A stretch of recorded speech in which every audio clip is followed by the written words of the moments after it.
U.S. President Donald Trump says Washington is still waiting for Iran's response to its latest proposal aimed at extending a fragile truce and launching peace talks after more than 2 months of fighting. While a relative calm has returned around the Strait of Hormuz following days of naval flare-ups, Tehran has questioned the seriousness of American diplomacy amid renewed military tensions in the Gulf. Iranian Foreign Minister Abbas Araghchi, in a call with his Turkish counterpart, said recent actions by U.S. forces in the Persian Gulf and alleged violations of the ceasefire had increased doubts about Washington's intentions in pursuing diplomacy. The tensions follow an incident on Friday in which a U.S. fighter jet fired on and disabled 2 Iranian-flagged tankers that Washington accused of challenging its naval blockade of Iranian ports. An Iranian military official told local media that Iran's navy responded to what it called American terrorism with strikes, adding that the clashes had since ended. The latest confrontation came after earlier flare-ups in the Strait of Hormuz, a vital international shipping route where Iran has sought greater control to extract tolls from foreign vessels and increase economic leverage over the United States and its allies. Meanwhile, reports about the effectiveness of the U.S. naval blockade continue to emerge.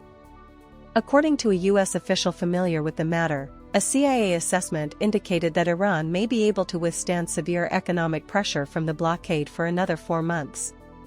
However, a senior intelligence official rejected claims about the assessment, saying the blockade was already inflicting significant economic damage by disrupting trade and reducing revenue.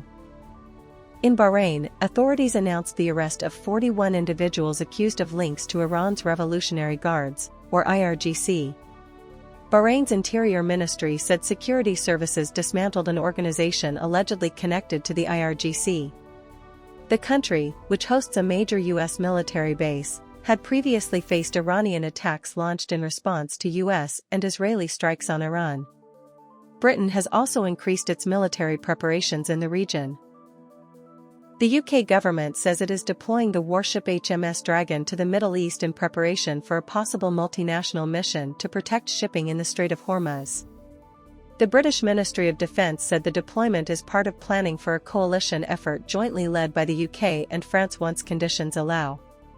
Elsewhere in the region, Israeli strikes in Lebanon continued despite a 3-week-old ceasefire between Israel and Hezbollah. Lebanese authorities say at least 8 people were killed in Israeli airstrikes in southern Lebanon on Saturday.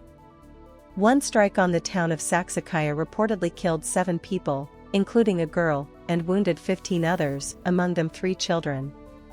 Lebanon's health ministry also reported another strike in Nabatee that targeted a Syrian national and his 12-year-old daughter riding a motorbike. According to the ministry, the father was killed after a drone struck the area multiple times, while the daughter underwent life-saving surgery. The Israeli military says it struck more than 85 Hezbollah infrastructure sites in the past 24 hours.